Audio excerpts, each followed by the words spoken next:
I was in a class like this 30 years ago when I was a graduate student at Stanford. It was an industrial engineering class. It was called How Do You Start Your Own Business. 30 years ago, we didn't have the internet, we didn't have CDs, we didn't have VCRs, we didn't have personal computers. It was right after the dinosaurs rolled on the earth. But we were still thinking about starting businesses. And I think it was just one of those things that was inside of you. My thought on most entrepreneurs is it kind of comes out from something in you, that you have an idea of what you want to accomplish, and because you have that idea, you pursue it. Being an entrepreneur, if it suits you, starting your own business and being in charge, if it's what you really believe you might want to do, it probably is what you want to do. Somebody once told me that the way you know that you want to be something is when you wake up in the morning, it's the only thing you can imagine being. Well, I can only imagine working for myself. I like being my own boss.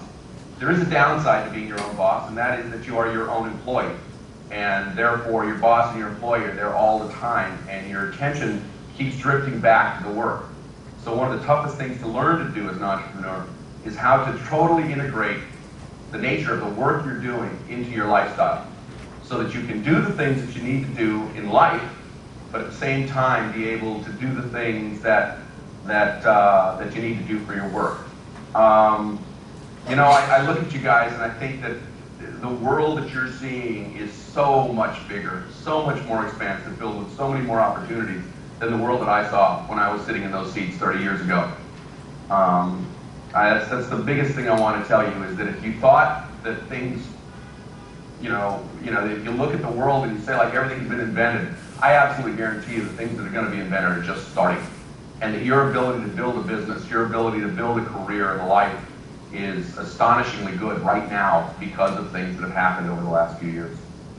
The bottom line on it is the freedom, the ability to have it. If that is up in you, it makes sense.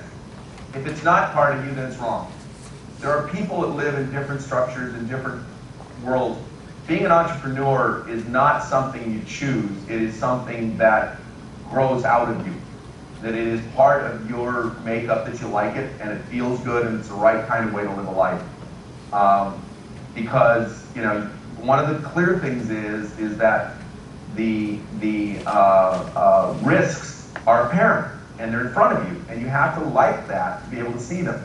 There are people that take what sound like solid, you know, very safe jobs.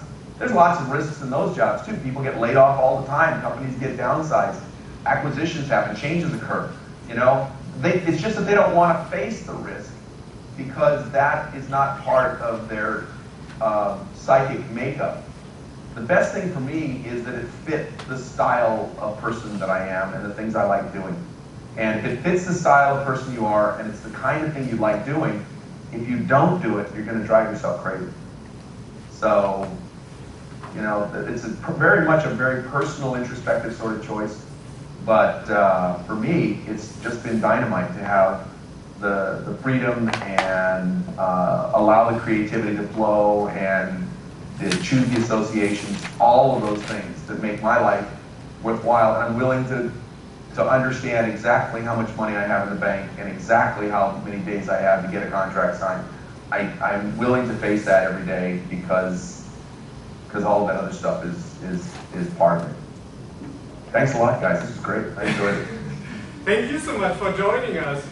Very great insight, very personal insight. Thank you so much.